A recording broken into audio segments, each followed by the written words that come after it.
de la Escuela de Evangelización Juan Pablo II, darle gracias a todos ustedes por estar aquí con nosotros en este día sábado compartiendo el curso de Mariología. Invitarlos y exhortarlos a que sigamos creciendo en la fe, creciendo espiritualmente y creciendo en el conocer la doctrina de nuestra Santa Iglesia Católica. Bueno, hoy continuamos con el estudio de los dogmas de la Virgen María y hoy vamos a abordar el tercer dogma de la Virgen María, que se trata del dogma de la Inmaculada Concepción de María. Y vamos a leer un poco de lo que fue la declaración del dogma por parte del Santo Padre Pío IX en la encíclica Ineffabilis Deus, que la proclamó el 8 de diciembre de 1854. Nótese que este dogma tendrá unos 100 y algo de años, ¿verdad? En el que dice la declaración: declaramos, proclamamos y definimos que la doctrina que sostiene que la Beatísima Virgen María fue preservada inmune de toda mancha de la culpa original en el primer instante de su concepción por singular gracia y privilegio de Dios omnipotente, en atención a los méritos de Cristo Jesús Salvador del género humano. Está revelada por Dios y debe ser, por tanto, firme y constantemente creída por todos los fieles. Importante, los aspectos cristológicos centrales que tiene el dogma. En principio, María es inmaculada por los privilegios de su Hijo, ¿verdad? Esa atención que Dios da a su Hijo al preservar a su madre como inmaculada dentro de su vida. Ahora bien, vamos a analizar el siguiente texto de lo que hicimos oración el día de hoy, del Ave María. Y vamos a analizar este texto desde la perspectiva de una palabra que ahí aparece. Dice el texto: alégrate llena de gracia, el Señor está contigo. La palabra gracia, ¿verdad?, es la palabra clave para entender cuál era la misión de la Virgen María. La palabra gracia en el griego aparece como quejaritomene. Entonces dice: tanta gracia dio Dios a María que el ángel de la Anunciación no pudo por menos que llamarla quejaritomene, llena de gracia o agraciada. Este texto lo vamos a encontrar en Lucas capítulo 28. Hermanos, es ahí donde nosotros debemos de desglosar qué es lo que significa para el autor sagrado llena de gracia. El vocablo quejaritomene, vocablo que no tiene traducción al latín y mucho menos al español, ya que más que una palabra es un concepto que indica que la persona a quien va dirigida es, ojo, desde siempre, por siempre y hasta siempre llena de gracia. El estado natural de la Virgen María es estar llena de gracia. Entonces, al ser su estado natural, nosotros debemos de tener la convicción de que ese estado es dado por Dios a la Virgen María. ¿Por razón de quién? Por razón de Jesucristo. Continuamos. La palabra quejaritomene es una extensión de 3 palabras y vamos a dividirla. La primera parte de esa palabra es jarito y la segunda palabra es mene. La tercera palabra es que. ¿Qué significa la palabra jarito? Si quieres podemos cambiar la presentación. Significa gracia, gracia. Es un prefijo que significa que la palabra está en tiempo perfecto. O sea, es muy importante ubicar esta palabra llena de gracia en el contexto lingüístico necesario para poder entender su verdadera connotación y su verdadero sentido dentro de la Sagrada Escritura. Significa que esta palabra está en tiempo perfecto. Este indica un estado presente, producto de una acción completada en el pasado. Ahora viene el mene. hace esto un participio pasivo. Significa que la acción es realizada en el sujeto. ¿Quién es el sujeto? María. Por otra persona. ¿Quién es la otra persona que realiza esta acción? Dios. Resumiendo la palabra que Jaritomene de María, entonces es un participio pasivo de Jarito y nos dice que María está llena de gracia por voluntad de Dios, del Dios eterno. María es la llena de gracia por voluntad de Dios. No es por voluntad de hombres, no es por voluntad o porque a alguien se le ocurrió escribirlo, no. Esa es la condición natural de María, ser la llena de gracia. Es Dios el autor de su estado, ¿verdad? Entonces, vamos a continuar escultando la escritura. Vamos a ver qué nos dice 1 Corintios 6:19. ¿No sabéis vosotros que vuestro cuerpo es templo del Espíritu Santo que está en vosotros, que tenéis en Dios y que no sois vuestros? Hermanos, 1 Corintios nos ubica de que nosotros somos templo del Espíritu Santo. Dentro de la teología del cuerpo estamos llamados a preservar nuestro cuerpo íntegro. A nosotros se nos ha dado un cuerpo, hermanos, y ese cuerpo sirve para alabar, adorar a Cristo Jesús. Y según también, ese cuerpo está llamado a ser santo, a ser puro. Por lo tanto, nosotros tenemos que renunciar a muchas cosas que vuelven a nuestro cuerpo impuro. Por ejemplo, la gula. La gula vuelve a nuestro cuerpo impuro porque la gula es un pecado, por ejemplo. La vanidad. Por ejemplo, aquellos que hacen culto al cuerpo y todo, que viven obsesionados con sus ojos, cabellos, cara, todo, etcétera, requiere de un cuidado necesario en miras a Dios. Requiere de algo bueno, pero en mira a Dios. Es como me decían, entonces es malo hacer ejercicio. No es malo hacer ejercicio. Es bueno hacer ejercicio, comer adecuadamente, solo que no puedes transformar tu cuerpo para un objeto de idolatría, un objeto de pecado. Entonces, ¿qué pasa? Que Primera de Corintios, Pablo nos está hablando de que es el cuerpo importante. Entonces, si nuestro cuerpo es templo del Espíritu Santo, ¿cómo tiene que ser el cuerpo de la que llevó al Verbo Divino en 9 meses? Si nuestro cuerpo es del Espíritu Santo, hermanos, ¿cómo tiene que estar preparado ese cuerpo para que en definitiva pudiese haber recibido a Dios, al Hijo de Dios, y se encarnase en ella? Entonces, a partir de aquí vamos a hacer un comparativo. Moisés es la gran figura del Antiguo Testamento, del Pentateuco. Moisés lo presentan como el libertador, el amigo de Dios. Incluso en algún determinado momento el pueblo de Israel decía que Moisés habla como Dios, ¿verdad? Porque él hablaba en nombre de Dios, entonces la gente escuchaba a Moisés. Entonces Moisés y Dios tenían una relación muy cercana. Eh, Recuerden en el acontecimiento de la zarza, cuando Moisés está delante de Dios y Moisés está rostro en tierra porque no puede verlo, ¿verdad? Vamos a ver Éxodo 34-35 que nos dice. Entonces la nube cubrió el tabernáculo de la reunión y la gloria de Yahvé llenó el habitáculo. Moisés no pudo entrar ya en el tabernáculo de la reunión porque estaba encima la nube y la gloria de Yahvé llenaba el habitáculo.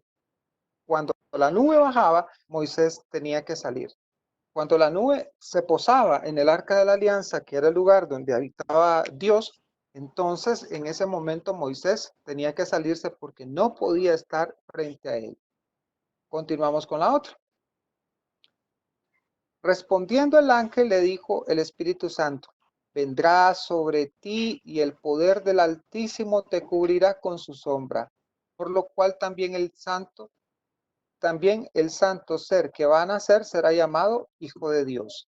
Entonces, hermanos, aquí vemos una diferencia. Ahora, María se convierte en el habitáculo de Dios y a María la llena el Espíritu Santo, la llena la tercera persona de la Santísima Trinidad. La nube baja, se posa sobre ella, dice el texto, la cubre por completo. María no se tiene que retirar y no se tiene que retirar porque definitivamente María es inmaculada. Vamos a continuar y vamos a probarlos con textos bíblicos para que tengamos mayor claridad.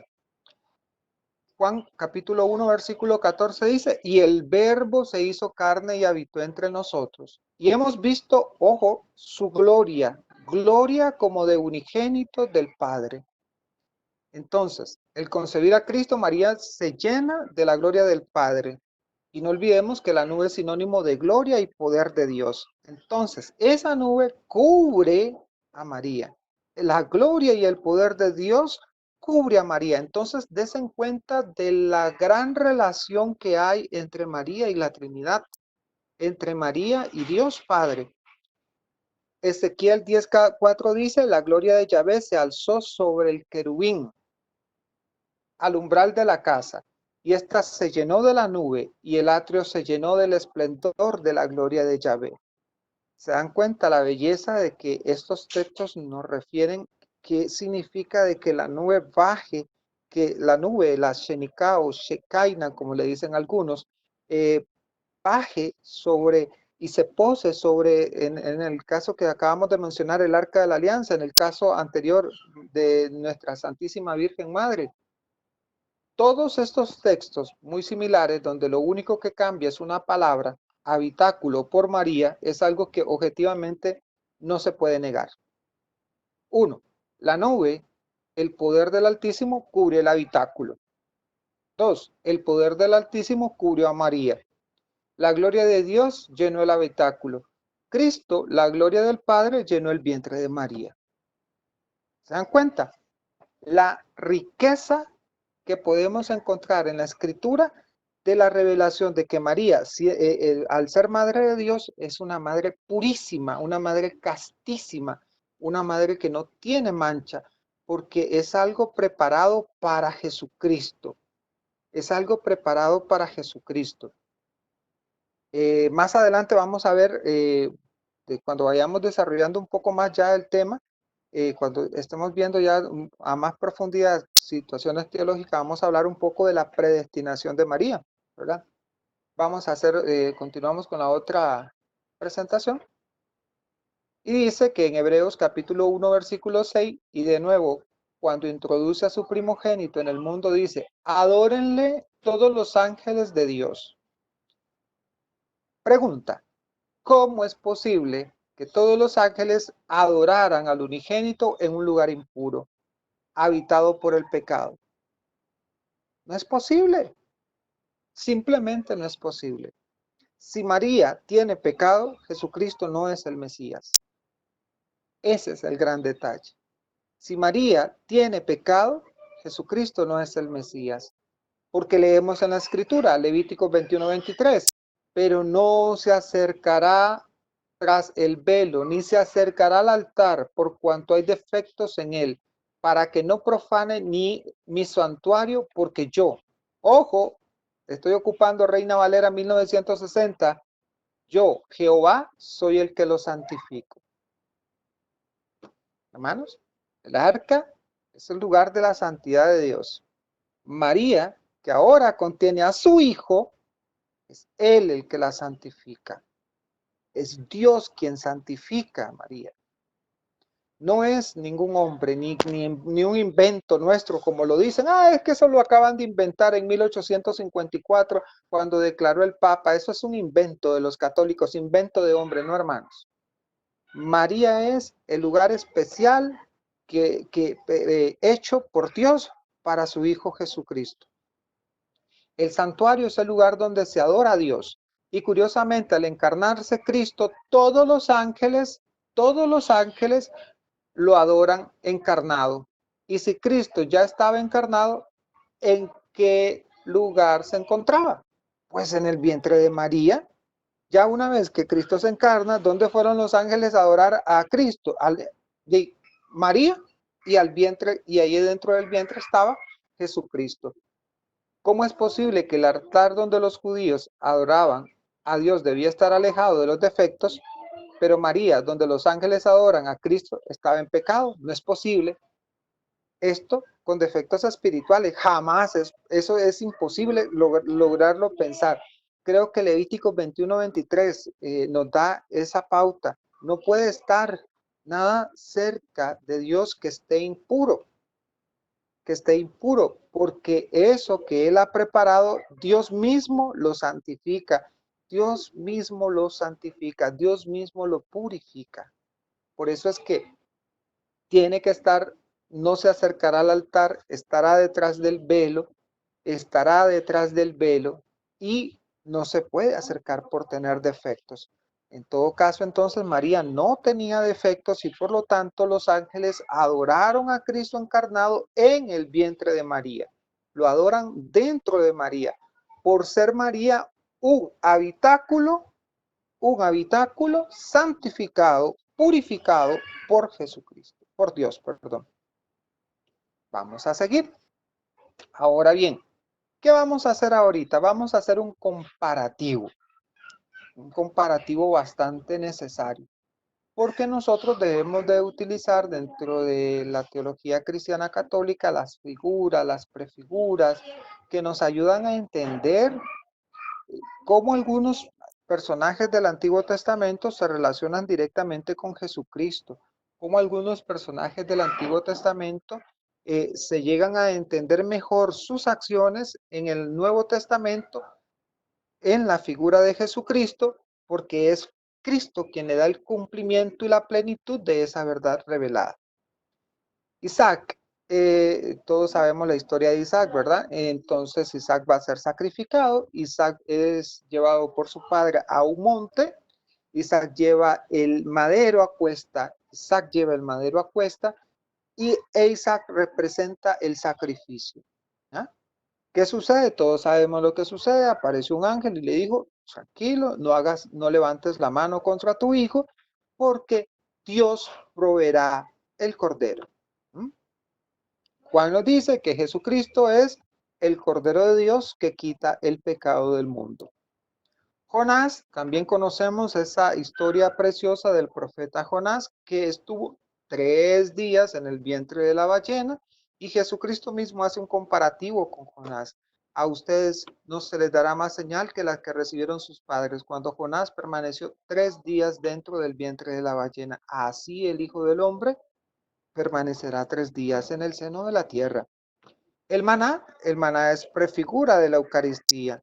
El maná es el pan bajado del cielo y Jesucristo nos dice, yo soy el pan vivo bajado del cielo. Quien, ojo, el pan de que comieron sus padres en el desierto, sus padres murieron. Sus padres murieron. El pan que yo les doy es el pan de vida eterna y quien coma de este pan resucitará en los días postreros, en los últimos días. Entonces, esos son los comparativos que nosotros vamos a hacer para que podamos comprender por qué la figura de Jesús es importante su custodia y se custodia la figura de Jesús con todos sus elementos, las profecías, con su propia mamá, con todos los hechos que él hizo, porque son cumplimiento de figuras o prefiguras del Antiguo Testamento. Vamos a la segunda y vamos a entrar a algo que en teología lo vamos a llamar tiempo joánico. Y vamos a hacer un comparativo del Antiguo Testamento con el Nuevo Testamento. Recordamos la creación desde el Génesis capítulo 1, versículo 1. ¿Qué dijo Dios? En el principio creó Dios los cielos y la tierra. ¿Qué nos dice Juan? En el principio era la palabra, estaba en Dios y la palabra era Dios. Continuamos.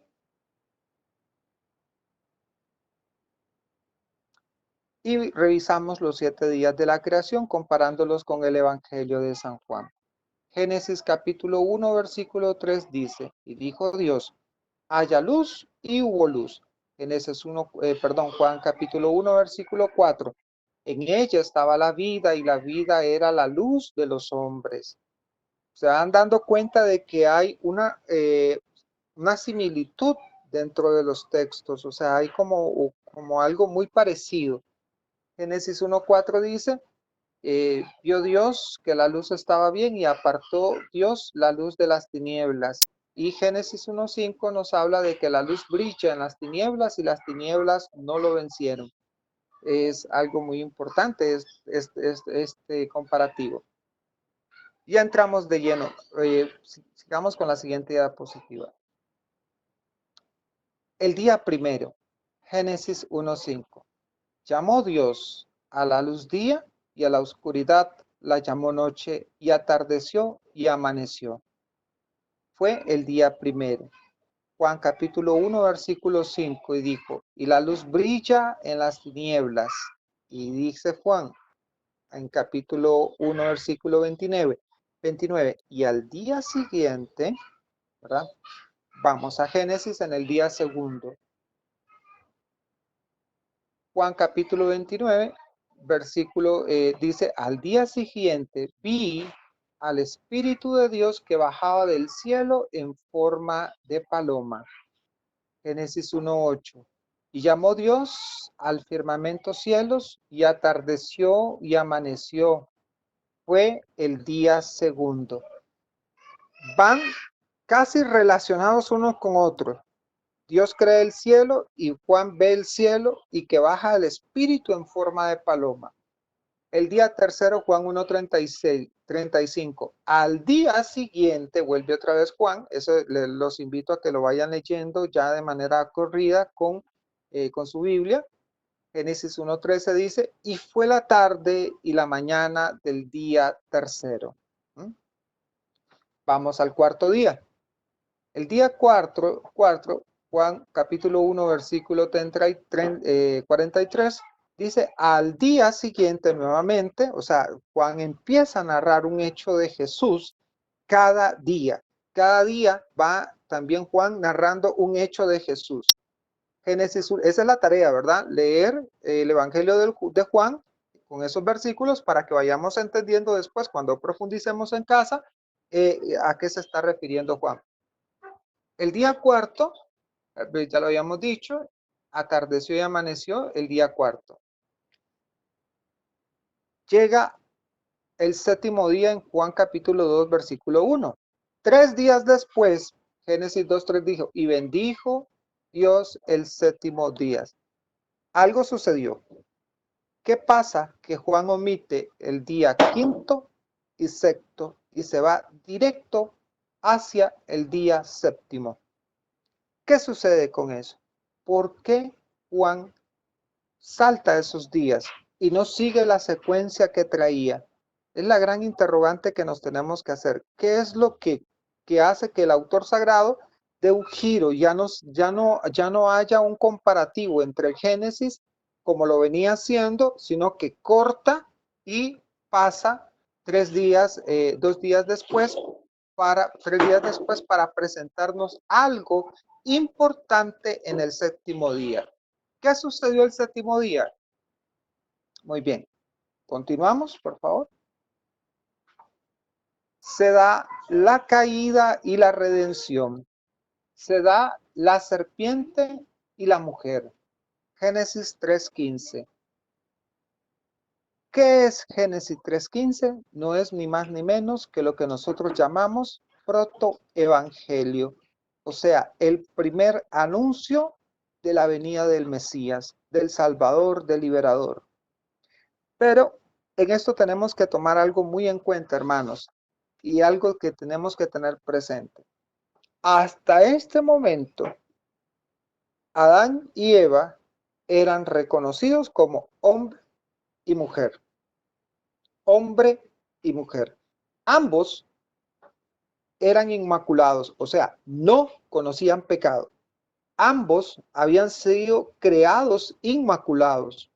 Y este es un precedente que lo tenemos que tener muy en cuenta, porque ignorar este pequeño detalle de que Eva y Adán habían sido creados, hombre y mujer, inmaculados, es digamos, grave, puesto que después no vamos a reconocer de que Dios tenga el poder para crear nuevamente un hombre y una mujer inmaculados. Muy bien. La serpiente y la mujer. ¿Qué sucede? Dios, por su propia boca, Dios profetiza, Dios habla, Dios dictamina algo y dice algo muy importante. Haré que haya enemistad entre ti y la mujer. Ojo con la palabra enemistad. Esta nueva mujer creada no tiene relación alguna con el pecado.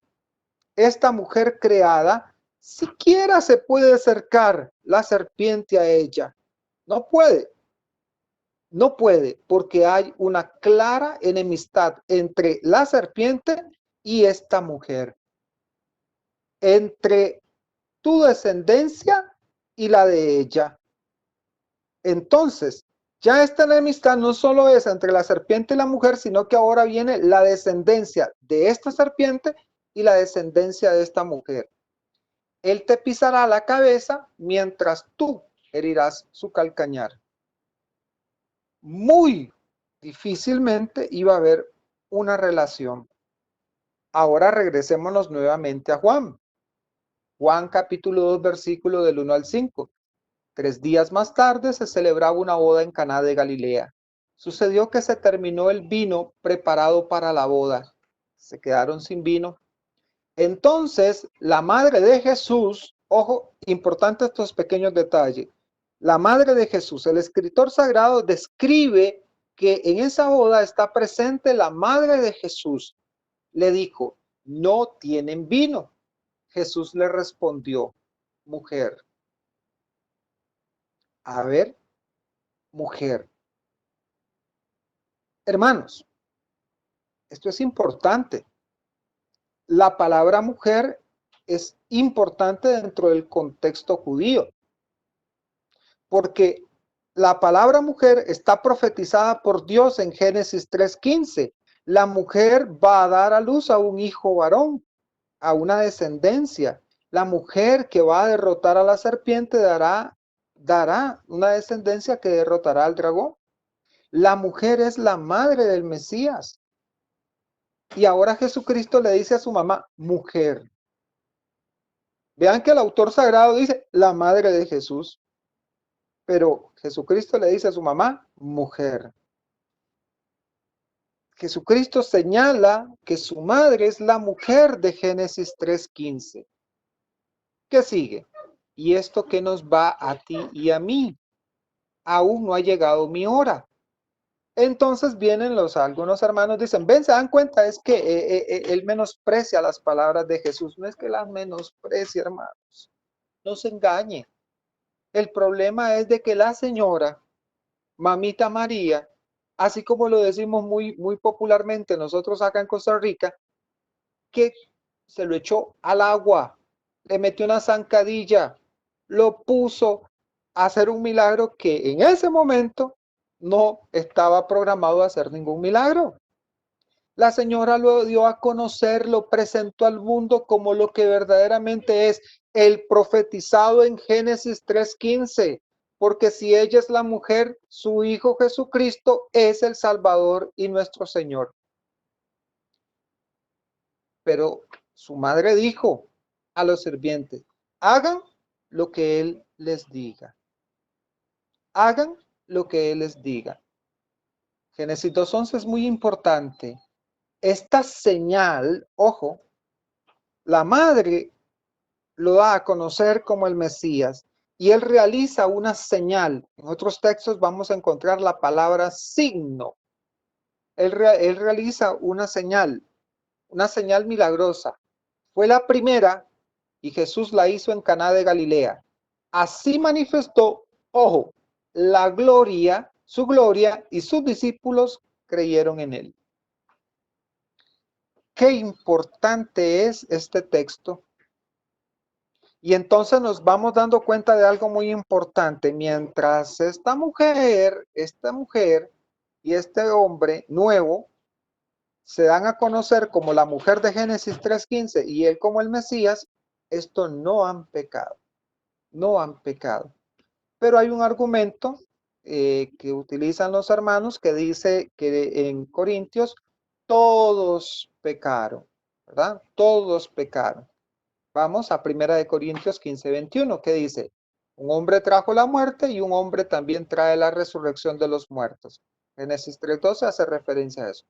en 1 Corintios 15:22, todos mueren por estar incluidos en Adán y todos también recibimos la vida por Cristo. Ciertamente, hermanos, no hay ninguna contradicción en esa escritura, puesto que todos nosotros venimos con el pecado original y somos liberados de ese pecado, ¿dónde? En el bautismo. 1 Corintios 15:45 está escrito que el primer Adán era hombre dotado de aliento de vida y el último Adán, en cambio, será espíritu que da vida. ¿Recuerdan? Sopló sobre ellos y les dijo, a quienes ustedes aten, da vida, da soplo. Y recuerden que en la escritura solo hay dos momentos en que Dios sopla. Sopla Dios Padre al hombre creado, le da el aliento de vida, y sopla Jesucristo cuando le da el poder de perdonar pecados a los discípulos. O sea, el poder de restablecer a aquellos que estaban en situación de muerte, restablecerlos a la vida y devolvérselos a Dios. ¿Se dan cuenta? Por cuanto, Romanos 5:12, por cuanto todos pecaron. Hermanos, hay que usar la lógica. Como que yo diga en este momento, todo el mundo estuvo en el rosario. ¿Realmente estuvo todo el mundo en el rosario? No, no, hermanos. O como que yo diga, todos estamos contaminados de coronavirus. ¿Es eso la verdad? No, no es esa la verdad. Entonces, tenemos que saber también cuando vamos a hacer una interpretación, el tipo de figura literaria que se está utilizando. Aquí estamos delante de una hipérbola. Entonces, imagínense ustedes que cuando la palabra de Dios también dice, en algún determinado momento, todos se bautizaron. ¿Es cierto eso? No es cierto. Hace una referencia a que una gran cantidad de personas se bautizaron. ¿Es cierto de que pudiéramos decir todos están con coronavirus? No, millones están con coronavirus, pero no todos. Es para dimensionar la cantidad de personas. Entonces, es lo mismo que pasa con Romanos, ¿verdad? Primera de Timoteo 2:14 dice, y no fue Adán el que se dejó engañar, sino la mujer, y por ella vino la desobediencia, Génesis 3:15. Mientras, recordemos que en el tema anterior vimos ese comparativo de que como la Virgen María es obediente a la palabra de Dios, la Virgen mujer no cumple, desobedece y desoye la palabra de Dios, por tanto comete pecado. Y ella come del fruto y trae a la muerte. Y ella hace pecar al hombre, que también introduce la muerte por completo al mundo. Muy bien, continuamos.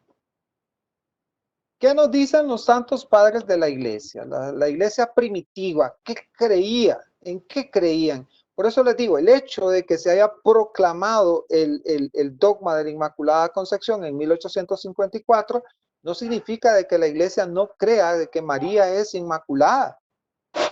Todo lo contrario, María es inmaculada y siempre la iglesia lo ha creído, lo proclama para dejarlo en firme sin duda alguna y de obligatorio creer para todo cristiano.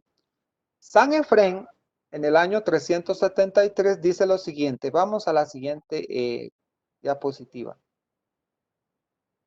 María es, vean qué belleza de palabras, bella, sin mancha, sin fealdad, sin suciedad. Año 373. Estábamos viviendo uno de los concilios.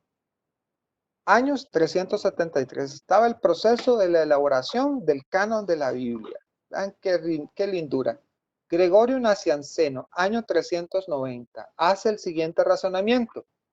Puesto que María iba a ser madre de Jesús, el Cristo, era necesario que fuera purificada con antecedencia. Aparece una palabra en griego que está ahí, que hace referencia a antecedencia, por obra del Espíritu Santo. No se puede aplicar aquí el sentido que la teología posterior le va a dar a ese concepto. Ezequiel, después del año 450, tiene este bello párrafo aplicado a María. tú has mantenido el templo incorrupto y libre de toda suciedad, por lo cual el Padre habita en ti. El Espíritu Santo te cubre con su sombra y el unigénito es engendrado tomando carne de ti. ¡Qué hermosura de texto! Por Dios, hermanos.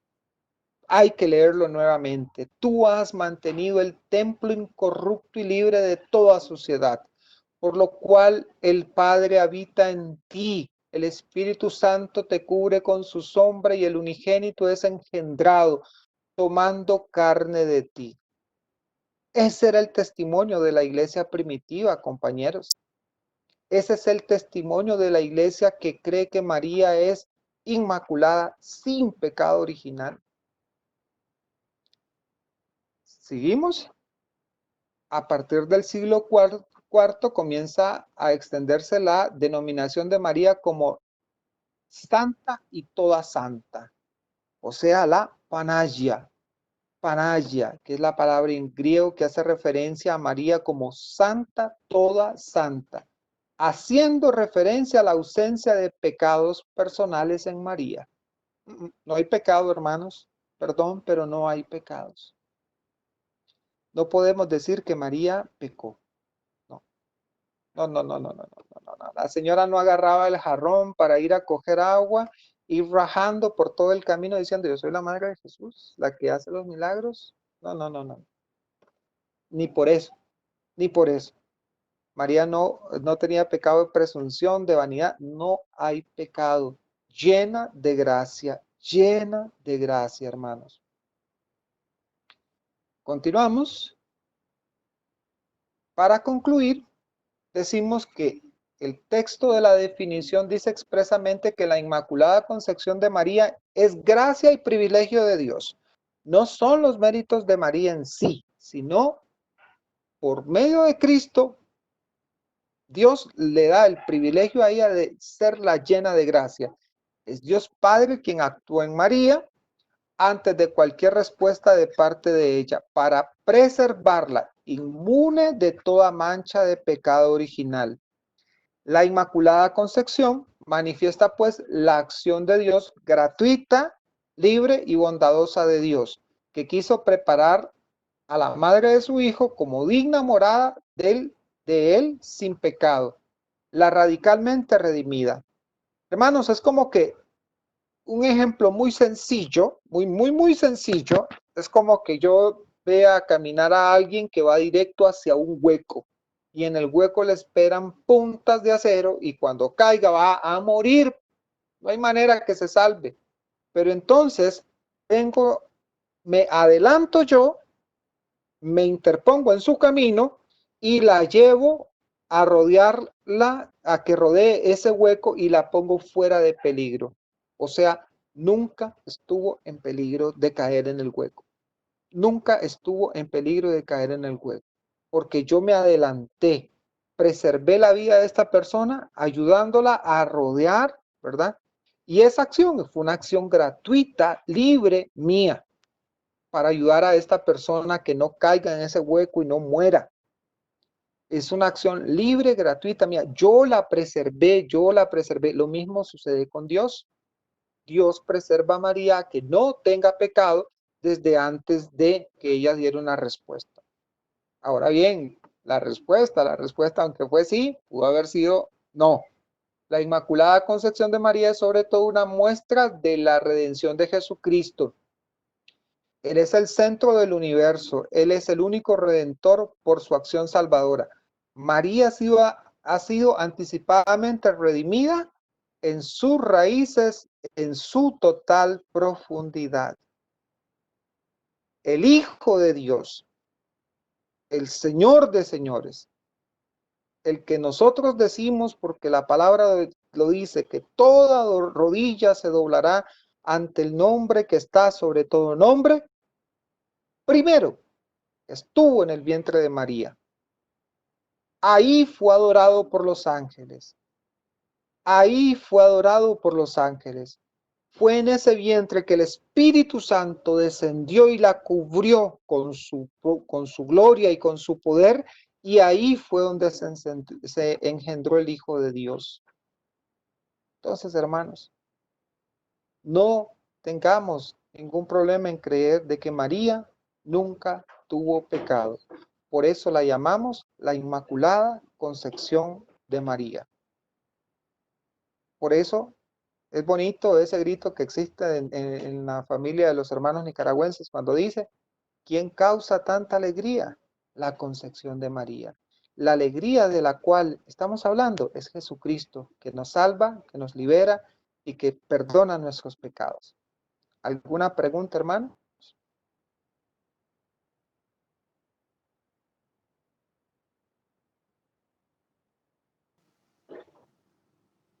Entonces, hermanos, pues habiendo culminado este tercer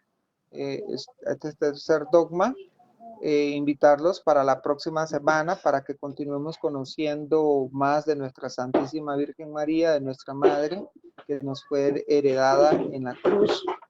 Y verdad, pedirle a nuestra Virgen Santísima que nos cubra, que nos proteja, sobre todo en estos momentos de pandemia. Invitarlos y exhortarlos a que sigamos creciendo en espiritualidad, sigamos creciendo en la fe, conociendo más y mejor nuestra doctrina cristiana católica. Nos vemos, si Dios lo permite, la próxima semana, el sábado a las 10 de la mañana, ¿verdad? Y deseándole las mejores de las bendiciones a todos ustedes. Muchas gracias.